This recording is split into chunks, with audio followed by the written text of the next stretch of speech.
before, during, and after the elections. Ladies and gentlemen, it is you, fellow Ugandans here in Uganda and in the diaspora, that footed the bills of our posters, that bought the fuel, that fed us, that treated us, that did everything. Even if General Museveni likes to always claim that we are funded by foreigners, but we are funded and supported by you, the common Ugandans, here in Uganda and abroad. I cannot take you for granted. I want you to know that you are the wind beneath our wings. Thank you very much for turning up to vote. Thank you very much for giving me your trust, for voting me, electing me as your president, because I know you voted for me to be your president. And I know that we won. We won according to the declaration forms that we were able to collect, up to 25,000 declaration forms, and those that we could not access, including the ones that were, confiscated from us and from our agents by soldiers and the police. Where we didn't get declaration forms, we relied on those that came from the Electoral Commission, even when we don't trust them. So according to our tally, our finding is that we won with 54.19%. In the face of all the rigging, we are aware, as you watched the military, police officers critiquing all available ballot papers in favor of General Museveni. I already updated you, ladies and gentlemen, that military trucks were moving from one polling station to another, especially in the districts of Western Uganda and Northern Uganda, taking all available ballot papers in favor of General Museveni. Many places were not able to vote in Northern and Western Uganda. At many polling stations, the voters reached, but were told that the election was not taking place. Some were told that they could only vote for their members of parliament and go back home. They could not vote for the president. So in the face of all those irregularities, I am proud that you Ugandans asserted your voices very solidly. And therefore, I am confident to inform you, ladies and gentlemen, that we won. We won this election. Of course, as you know, General Museveni, using the military, police, and all other institutions of state, rigged this election, albeit brainlessly, but they rigged it. We are all aware that the Electoral Commission announced the results before even actually counting. That explains why they every now and then put up contradicting declaration forms, trying to justify their rigging. So I thank you, ladies and gentlemen, for turning up and voting, and most importantly, voting for change. I want to thank you for supporting us during the election, but most importantly, supporting us after that election. You are all aware that General Museveni started arresting our people, torturing them so bad. Many have shown up dead, while others are still in hospital, nursing wounds of torture. You, ladies and gentlemen, especially you friends in the diaspora, the US chapter, the European chapter, the friends of Uganda across the world, you have supported us. You have treated the victims of torture.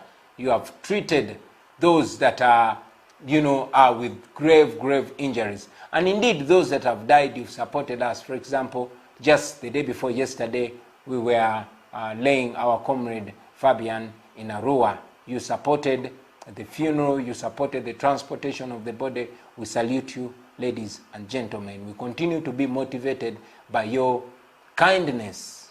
And we can only say we won't give up, simply because we know that you are there. We also thank you, ladies and gentlemen, for supporting those comrades that are in incarceration.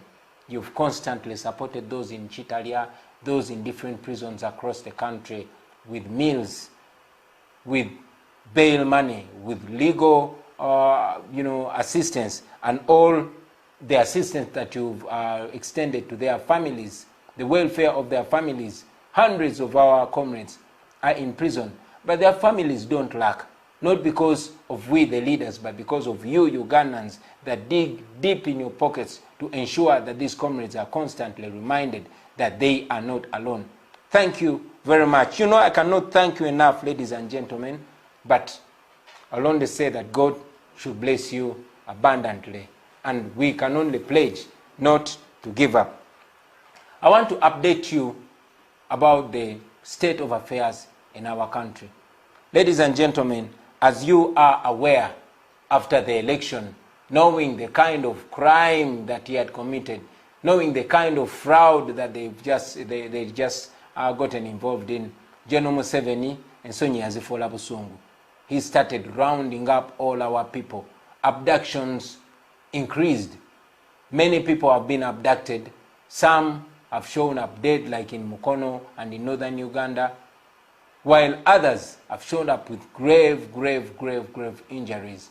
A young man called Segawa Ronald, who many of you saw in a video, who was paid to paint himself yellow and move on skates to pretend he supported Museveni. As you know, Museveni has always been renting support. This young man was captured on camera telling the people of Uganda that he is there to make money, but his heart was for change. Segawa was abducted, beaten so bad. 3 of his fingers were cut off. His teeth were removed. He was tortured and dumped for dead. Good Samaritans picked him up, took him to hospital. Like many others, he is still recovering, but he is strong. Not only that, I can only give you a few examples, ladies and gentlemen, but the abductions have increased. More than 600 people have gone missing. Just today, a young man from Nachifuma, famously known as Jimani, was abducted. Nobody knows where he is. And a few of those that have showed up, you've seen they've come out bearing marks of torture. Many have been murdered, like I've said. The females that have been lucky to resurface have reported being raped in detention by government security. Others have been tortured so bad that they even fear to speak. We have a newly elected mayor in Buwama. He has been missing for a month, but when he and his comrades showed up, they could not dare speak because their close associates tell us that they were gravely intimidated and promised to be murdered if they dared to speak out. However, it's at this note that I want to encourage all of you friends, speak out. Speaking out is the only security that you have. I always told you on the campaign trail, and I tell you now, that the camera is our biggest weapon. Dictators fear being exposed. So don't be intimidated. They released you because they could not hold you any longer, because there's so much pressure. So while we exert the pressure, once you happen to get your freedom, speak out. Your speaking out is going to be life-saving for the many people that are in incarceration. Let these murderers know that they cannot go scot-free. Let these murderers know that everybody that comes out will expose them. That is the only way we can stop this crime. We have all seen General Museveni telling lies. He came out and confessed that SFC, his personal army, his personal guards, are the ones that are holding our people, even though he cut down the number to 53. But he came out and said SFC is the one holding our people. Interestingly, when the spokesperson of SFC came out to speak to the nation, he denied holding those citizens of Uganda. But again, in the same communication, the spokesperson of SFC said they don't have to follow any law when they are abducting and kidnapping these our fellow Ugandans. So you can imagine the impunity. President avayo n'agamba aba SFC bebakwata bana abantu era bebabatulugunya. Aba SFC ne bavayo ne beegaana, and then ne bamala ne bagamba tebalina goberera amateeka gonna nga bakwata abantu. So you can imagine the impunity that we are dealing with in Uganda today. Many attacks have continuously gone on. Just yesterday, our comrade Mobiru James was brutally arrested, and up to now, nobody knows where he is. That's where we are. And sadly, this is not only happening to those in the opposition, but even those that have supported the NRM for the longest time I was watching TV, and I recall with misery a lady that has been a diehard of NRM and a Museveni supporter, crying, looking for her son. She cannot find her son because her son was abducted and he is missing, simply because the son is supporting change, simply because the son is supporting Kyagulanyi. I have told you time and again, friends, that nobody is free. Where there's no rule of law, where there's impunity, nobody is safe, not even you that support General Museveni. For example, Mr. Tamale Mirundi is a renowned regime supporter, is a renowned Museveni supporter. Every time he shows up on TV or online, he is wearing yellow. He clearly supports Museveni regardless of the impunity that's ongoing. On Friday, the day I was supposed to communicate to you, I learned that his son, Tamale Mirundi Jr., was attacked and beaten very badly, losing teeth and having to go through an operation. I spoke to his mother and I spoke to his father just to communicate to them and express my concern with them. But this speaks to many of us. The only cases that we can update you about, the only cases that we can talk about are the popular cases, are the outstanding cases. But these are only an example of the grave, grave human rights abuses that are ongoing in Uganda today. Imagine if the military attacks and tortures and brutalizes children of renowned NRM supporters.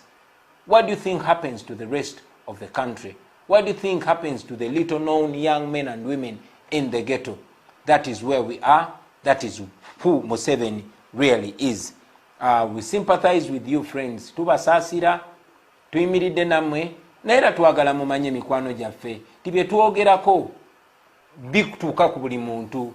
Injustice to one is injustice to all. What affects one directly affects all indirectly. Ekyo kinyigiriza abantu abamu directly, kinyigiriza n'abalala indirectly. Ensonga lwaki namwe bannaffe abagamba nti muwagira Mwami Museveni tetumuwalana ng'omuntu naye tuwalana ebikolobero Museveni byakola. Museveni yavumiriranga Idi Amin. Now he's doing 10 times worse than Idi Amin. And that should speak to you. It should speak to all of us. We are fighting against injustice, against impunity, against lawlessness, against state-inspired violence, against human rights abuses. And nobody is safe until we are all safe. So it is sad, very sad to know. I mean, the other day I was in Chitalia visiting some of our comrades. But among them is a 21-year-old young man. His name is Mujuche, also known as Lukman. Lukman Kampala is our cameraman. He turned 21 years yesterday. But Lukman was arrested and now detained in Chitalia for simply associating with National Unity Platform, for simply being a member of People Power, for simply supporting Kyagulanyi and being a friend to Kyagulanyi. Lukman's father was among the soldiers that ushered in the NRM regime. Lukman fought to, Lukman's father, fought to bring in Museveni into power. Tata wa Lukman, oboolyawo yali asuubira that the son will live in a better Uganda. These, our parents, struggled to make sure that children live in a better Uganda. But here we are watching Raphael Mwejuche, a son to an NRA Bush hero, who is now in Chitalia, simply because he is exercising his democratic right. That is very sad. Many young men and women have been arrested, rounded up. We have had numerous stories. When I was in Chitalia, I was informed that up to 90% of the inmates in Chitalia government prison are brought in for being associated with NUP. Some of them were arrested on taxi, parks. A taxi comes and the conductor is calling Kampala, Genderao, and they all get in. They drive up to CMI. Why? Because Museveni fears young people. Museveni knows that young people have been betrayed. He has, duped them, and he knows that they are not supporting him. And he fears them because he knows they will assert their right in one way or another. So he's rounding up Nalumanya, Nesalumanya. Many of them are charged for possession of military stores. Many of them have never seen a beret like the one, or never touched a beret like the one I'm wearing. But when they reach there, they are put in a room, made to wear a beret, a picture is taken, and they are detained in Chitalia. That is how sad it is, ladies and gentlemen. Many of our children, our little young brothers and sisters, who are supposed to be returning to school, are actually missing their senior 4 and senior 6 exams. Why? Because they are in prison. Why are they in prison? Simply because they want change, or simply because they are young people. And the old man that is ruling us on gunpoint is scared of young people. Many challenges, friends. We are aware that the economy is in shambles. We are aware of the rampant unemployment. So many businesses have crumbled. Many people have lost their jobs. Why? Because General Museveni wants to keep us in that position. Businesses have suffered, ladies and gentlemen. And yet, many parents, like me here, have to take back their children to school. But the same people that want to take back their children to school actually don't even have what to feed the children because of the conditions that have been created by General Museveni. COVID-19 itself is being used as a political tool, and as if that's not enough, General Museveni has imposed a political curfew. So many of our people survive on border business, but by 7, borders are not allowed to work. As a person that grew up in the ghetto, as a person that always worked at night, there's something called the night economy.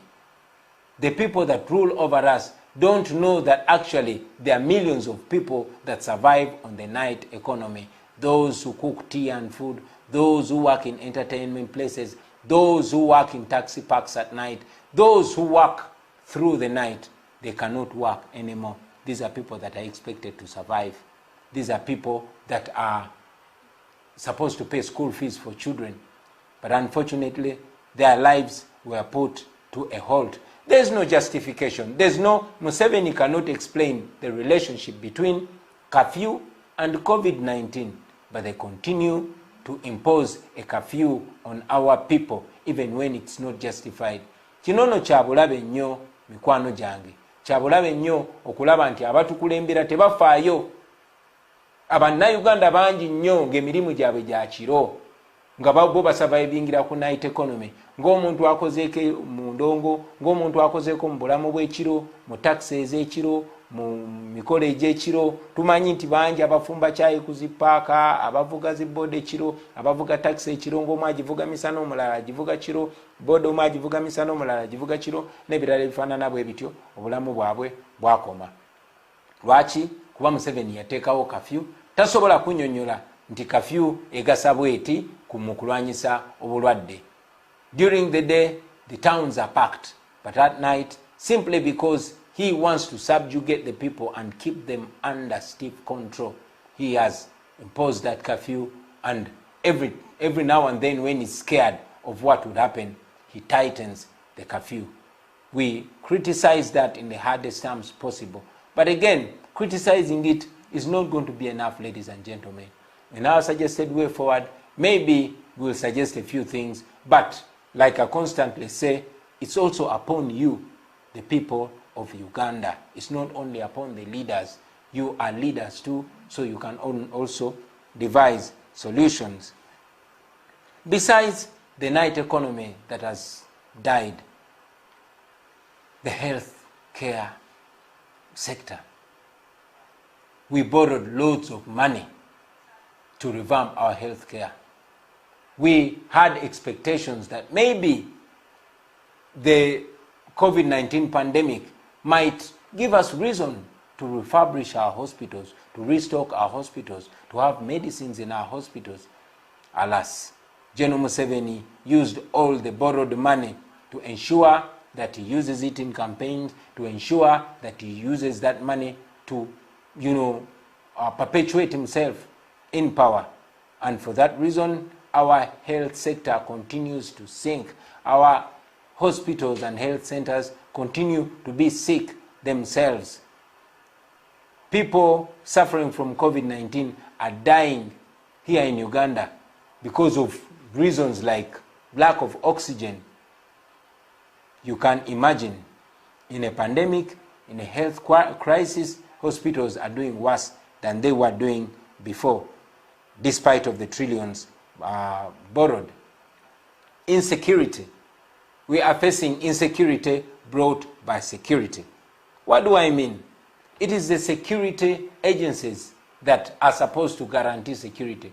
Very unfortunately, they are the ones that are increasing the insecurity. We are aware that police officers, LDUs, soldiers are the ones either robbing people or waylaying them and extorting money from them. Just a simple drive at 8 o'clock, you're going to find people rounded up. If you are able to bring 10,000 or 5,000, you will go home. If you're not, then you're going to go to prison. Very many people are in prisons having been arrested out of purportedly enforcing a curfew. So this is insecurity by security. We've seen looting by men and women in uniform, extortion by men and women in uniform. Very sad. Very many grave injustices that are ongoing. However, like we said when we were starting our campaign, that we have gone past the book of lamentations. We are heading to the book of actions. So because I don't intend to take so long communicating, ladies and gentlemen, it is necessary to remind us of the challenges that we are facing as a nation. But again, we want to remind you that we are the solutions, and therefore to point so much to the solutions, well knowing that the nation, the leadership that we have is not pro-people, but against the people. Corruption is one thing that we cannot fail to talk about. Recently, the Auditor General released a report showing that the government have actually failed to account for the billions and billions that were borrowed to fight COVID-19. Twewoze billion ne billion, government tesobola kulaga ngeri gye zaafulumiziddwa nenga zaafulumiziddwa. And that is how it has been. Every day in the papers there's a story talking about corruption, talking about billions and billions that have been stolen. Unfortunately, these billions are stolen either by relatives of the president or by cohorts of the president or the inner circle of the president or the untouchables of this country. And therefore, we can only talk about it and leave it there. And that's it, until we decide to paint a better way forward. Number 3, the way forward. What is the way forward? With all the challenges that we've mentioned, ladies and gentlemen, with all the injustices, with all the unbearable pains that we are facing, what is the way forward? First and foremost, we looked at changing leadership, and that is why we went into the election, which election was marred with brutality, with lawlessness, with murder. Hundreds of our people were killed, and looking at the 18th and 19th of November, over 100 shot dead. Nobody held accountable, only for General Museveni to come out chest thumping and congratulating his boys for a job well done. And the killing has continued. We won the election, but we were not announced winners. I was put under house arrest. We petitioned the Supreme Court. You all saw how the Chief Justice conducted himself and his remarks. And that's why I told you that we are bringing back the matter to the court of the people. So what is the way forward? Friends, in the 1980s, we all remember General Museveni saying, and I quote, "What else can one do when a government has closed all ways of peaceful change?" What can we do other than resigning to slavery? He said that before he and his friends took up arms, which led to the death of more than 500,000 people. That was in 1980. There's a book that I've been reading. This book is called Mission to Freedom, Uganda Resistance News. It was written between 1981 and 1985. This book was written by Museveni and his friends. I want to quote from this very book. I will read for you a little bit from page 3. It says, and I read, "The right of rebellion against tyranny has been recognized from the most ancient of times to the present day by men of all creeds, ideas, and doctrines. It is part and parcel of the notion of political liberty. It transcends any narrow laws enacted by petty dictators and despots." The right to rebellion transcends any laws enacted by petty dictators and despots, just like Museveni. He goes on to say, "The right to rebel against tyranny was at the very root of the American War of Independence against the British imperialism. It was at the root of the French Revolution against divine right and monarchical despotism. It was at the root of many successful anti-colonial wars in countries here in Africa and elsewhere. For example, Algeria, Kenya, Zimbabwe, Mozambique, Guinea-Bissau, Angola, and others. Even the normally imperturbable Britons found occasion to invoke this right on a number of occasions. Once at Rudumide, to force King John to sign the Magna Carta, and on other occasions to depose crowned kings like James II and Charles. This golden right was aptly defined by the American Declaration of Independence, signed on July 4th, 1776 in Philadelphia. Museveni goes on to say, he goes on to quote the Declaration of the American Declaration of Independence, and that was in 1776. It says, "We hold these truths to be self-evident, that all men are created equal, that they are endowed by their Creator with certain inalienable rights, that among these are the right to life, to liberty, and the pursuit of happiness. That to secure these rights, governments are instituted among men, deriving their just powers from the consent of the governed. That whenever any form of government becomes destructive to these ends, it is the right of the people to alter, abolish it, and to institute a new government, laying its foundation on such principles and organizing its powers in such form as to them shall seem most likely to effect their safety and happiness." Museveni goes on to say, "Indeed, rebellion against tyranny is not only a right, it is a duty for all oppressed people to carry out. The glorious men of the French Revolution stated this truth most aptly in their Declaration of Rights of Man. When a government violates the rights of the people, insurrection is for them the most sacred of rights and most imperative of duty." Muwulire ebigambo bya Museveni. That is Museveni. He says, I'll read this again. The glorious men of the French Revolution stated this truth most aptly in their Declaration of the Rights of Man, that when government violates the rights of the people, insurrection is for them the most sacred of rights and the most imperative of duties. The people of Uganda have invoked this right and arisen to the call of duty and taken up arms against Obote's regime of blood, oppression, and national shame. Then he went ahead to give us a justification of the war. These words were spoken by Museveni when he was our age. They go on to give us a story of 1980. This is in a book written by Museveni. These are his words. Museveni goes on to say, on December 10th, 1980, Ugandans went to the polls.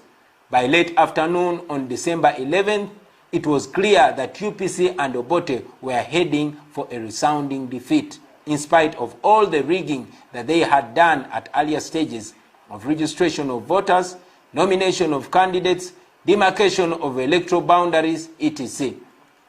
The UPC was seized with panic. Paulo Muwanga, at the time Obote's proxy as head of government, took over the powers of the Electoral Commission, and by his decree of December 11th, 1980, the decree stopped the returning officers and the Electoral Commission itself from declaring any results unless such results were personally approved by Muwanga. The decree further directed that all returning officers should not submit their constituency results to the Electoral Commission, but to himself, Paulo Muwanga, Obote's man at the time. A record fine of 70,000 in 1980, that was more than 200 million today. That was the fine imposed by Muwanga for anybody who did not comply with the decree. At a secret meeting throughout the night of December 11th, Obote and Muwanga proceeded to allocate seats to their party cohorts, even those that had not even gotten 10% of the votes. The following day of 12th December 1980, using their control of the national radio, the army, the police, and other state machinery, and backed by the government of Tanzania, Obote and Muwanga announced their coup. One became the president, the other became the vice president and minister for defense. Once again, a minority and unpopular clique was imposed on the people of Uganda, leaving them with no option but to take up arms in defense of the democratic rights. Those are words of Yoweri Museveni in 1980 up to 1985. Do you find any similarity to today? If you only remove the name Obote and put the name Museveni, if you only remove the name Paulo Muwanga and put a name of Yabakama, you will find that this whole writing becomes fresh again. Fellow Ugandans, we are back to that same point 40 years later. 40 years later, after losing more than 500,000 of our mothers and fathers, we are back to the same place. The same thing, and even worse, is happening today in our generation. So, what is the way forward? I've labored to go into all that detail so that you understand where we are and where we must go as a nation, as a generation. I've said it right from the word go that we are non-violent. We don't believe in violence. We are tired. We are frustrated. We are hungry and we are angry. But at least we still have a brain. We have conscience. We respect life. We are many, much more than these criminals. We are younger, therefore faster and stronger than them. We are more connected. We could be violent, but we choose not to use violence because violence only begets violence. Darkness cannot remove darkness. Only light can do that. Hate cannot remove hate. Only love can do that. Therefore, violence cannot stop violence. Only non-violence can do that. And we know that For us to win Museveni, we must not outdo him in violence. We must not outdo him in evil. We must be different. That's why we don't want to be evil. That's why we don't want to be violent. But what is the solution? I am glad to inform you, friends, that according to the research that we've done and the studies that we've had, we know that non-violence is much more powerful than violence. Yes, violent revolutions have succeeded a few times in the past, including here in Uganda, but at a very high cost in terms of property and life. But we also know that non-violence has succeeded many, many more times than violence. Therefore, ladies and gentlemen, we decided to despise violence and take up non-violence. Because non-violence is much easier to participate in. So as a way forward, ladies and gentlemen, having tried all the legal ways and seeming to hit a wall, we remembered that we have not exhausted all legal ways. For example, Article 3. In fact, I'll start with Article 29 of our Constitution, gives us the right to demonstrate and protest peacefully against any injustice. It is within our Constitution. And Article 3 of our Constitution makes it not only right, but a duty for the people of Uganda to rise up peacefully and unarmed. As a matter of fact, it gives us the right to use everything possible to restore constitutionalism once it has been overthrown. It's clear that General Museveni, using the military and other goons that carry guns but not in uniform, has overthrown the constitution. So we as the people of Uganda have a duty, not only right, but a duty to rise to the occasion and restore constitutionalism in this our country. Therefore, ladies and gentlemen, it's with that backdrop that we decided to announce peaceful protests. We called for peaceful protests because they are lawful. We called for peaceful protests because they work. We called for peaceful protests because they are our solution now.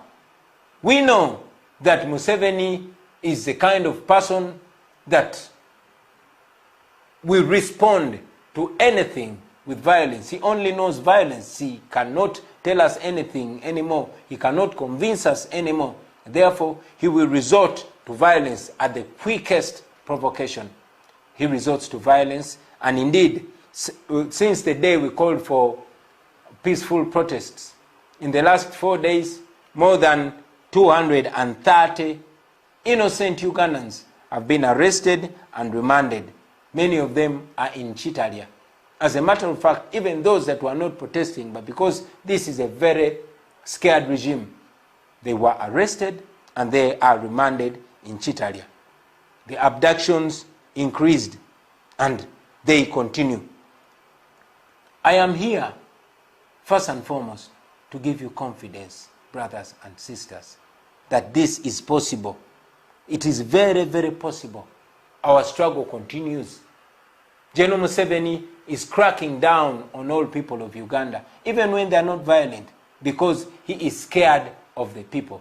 But I want to remind you, friends, that just here in the neighborhood in Sudan, Museveni's friend Omar el-Bashir had apparently won the election with 94.05. He gave himself 94.05 in an election in 2015. And he gave himself the majority in parliament. But in 2018, he was kicked off by unarmed citizens who knew their rights and they asserted their rights. A few of them were killed. Very many of them were imprisoned. But they cannot imprison all of us. Allow me to thank and salute all the friends that have responded to this, our call. We've seen Ugandans protesting. I saw some led by Honorable Nyeko Derrick protesting peacefully kneeling down and showing their dissatisfaction. I saw others in Kawempe, I saw many in Gulu and some in Jinja and in various places that I have not yet seen. I thank you, ladies and gentlemen. I know it is tough, but we might begin small, but with consistency, we will be there. We should remind ourselves that consistency breaks resistance. So let us insist, well knowing that what we're doing is legal, what we're doing is right.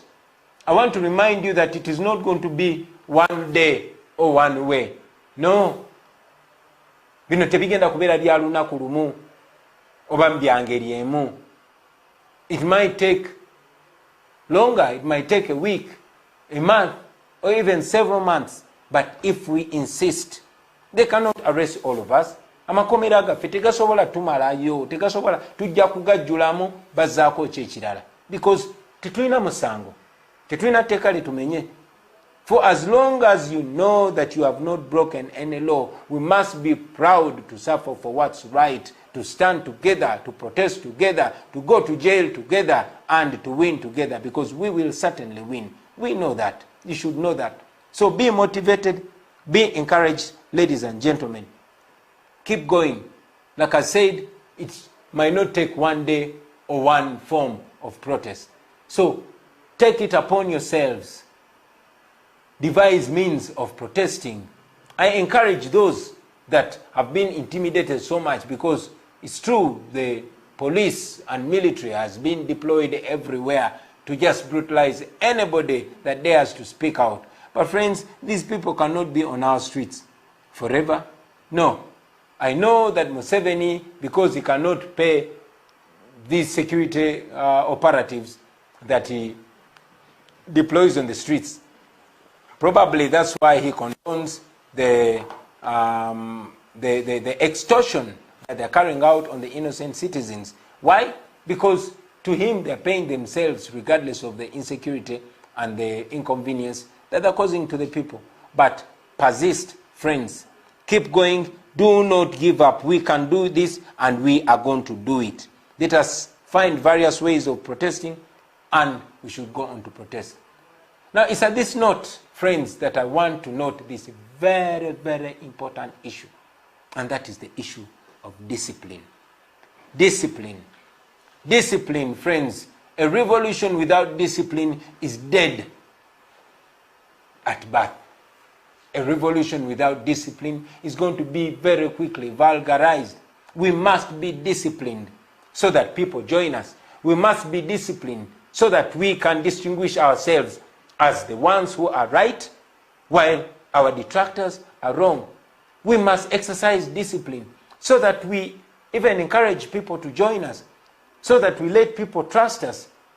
We must be disciplined. I want to discourage the business of maligning leaders, of calling out leaders, of some of our colleagues using social media to blackmail their colleagues. That is not what we are here for.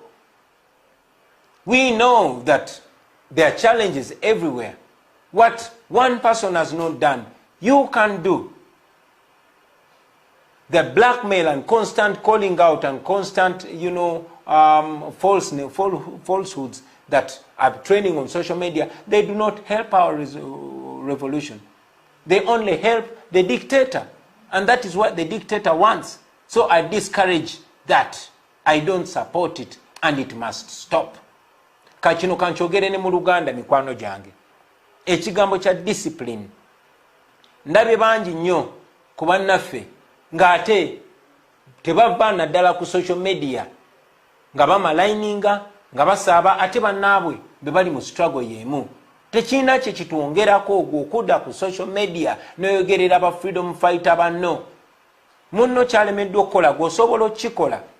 Ekyokudda okusojjagana n'okwogeragana n'ebifuukule amafuukule tekitwongerako, wabula kyongerako dictator. As a matter of fact, dictator akikozesa nnyo okuteekawo olwatika-muffe, okutwawulayawula, okuteekawo obuteesigangana, to create doubt amongst the forces of change. Tekirina kye kikwongerako gw'okudda ku social media n'okolokota ate bakulembeze banno. I've been seeing it and I don't like it. ekyo njagala kikome embagirawo. Tetusobola kubanga tulwanyisa nakyemalira, tetusobola kubanga tulwanyisa omuntu abwamba abantu baffe, atta abantu baffe, ate amaanyi ge twandikozesezza okulwanirira bannaffe abawambibwa, abali mu kutulugunyizibwa essaawa zino, abali mu kulaayibwa, abakyala abali mu kukwatibwa, ate amaanyi ago ne tugawoza ti agamu tulwanyisiganye, buli tulwanyise bannaffe. Manyi nti abakulembeze bangi nnyo abatannasobola kukola kye balina kukola olw'embeera gye tulimu. Naye oli kyalemeddwa okukola, either mutuukirire oyogere naye personally oba gwe okikole. Abantu abatulaba eyo bagwamu nnyo amaanyi nga balaba tuzze mu kusojjagana. Ekyo kiremesezza nnyo bannayuganda okwenunula okumala ebbanga ddene, kitukuumidde mu busibe. So njagala kikome embagirawo, because it does not do us any good. It just divides us, it weakens us, it discourages us, it discourages the leaders, it discourages everybody. While I call upon leaders to give leadership to their people, but let us do that with respect. We've always said that we shall see and judge people by their actions. Abantu tubalabirenga ku bikolwa byabwe. Naye twewale ebigambo ebitematemamu bannaffe oba ebinafuya bannaffe. Oli bw'aba n'obunafu tumutuukirire nga ye, kuba tuli bakulembeze era abantu batwesiga. I want to request you comrades to focus. There's going to be a lot of diversion. A lot of diversion. You're going to be told various stories. I've been watching various groups. A group will come and say, do not protest because you're going to cause us problems. Don't be diverted. Nalabye n'abalala bavuddeeyo ne beeyita aba people power naye nga baagala kutujja ku mulama. Temuwuliriza abo abasumbuyi abatabuzi. Mwebereremu mubeere ku mulama, temuva ku mulama. Let us keep our eyes on the prize, ladies and gentlemen.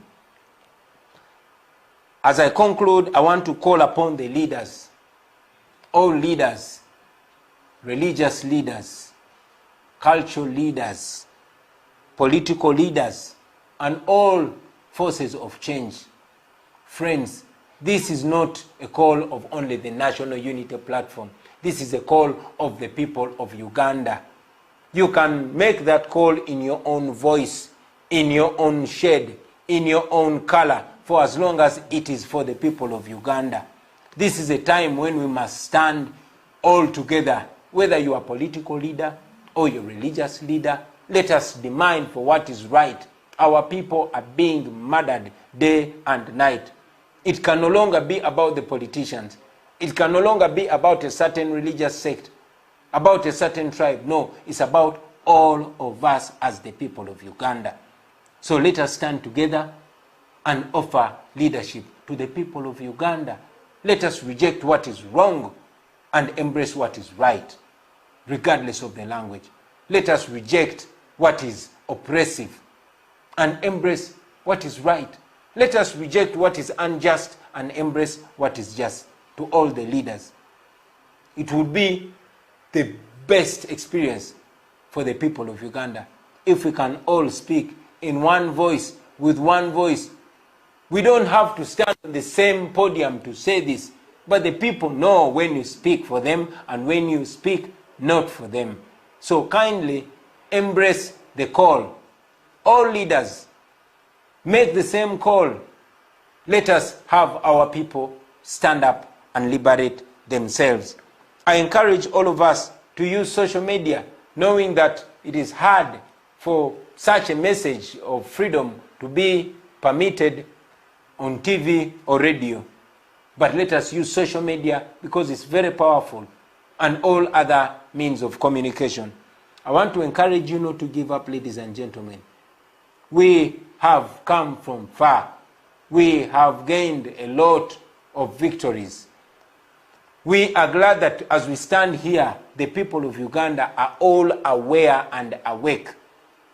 It has never been the way it is.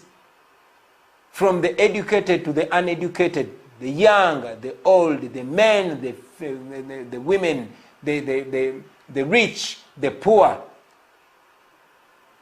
all tribes, all religions, we all know what is right. So we should celebrate that as we move on. Let us not give up. We shall certainly win. We shall certainly get our freedom. Do not give up, ladies and gentlemen. Many are in prison, many are dead, many are in hospital, but let us remember that these people, including the ones that have paid the ultimate price, have done this to liberate us. For us who still can, let us keep soldiering on, let us keep moving, let us keep doing what is right. After all, the entire world is standing with us. After all, we are on the right side of history, on the right side of the law, on the right side of morality. The law is with us. The people of Uganda are with us, and God is with us. So don't give up. A luta continua. As for me, I will be back. God and my country.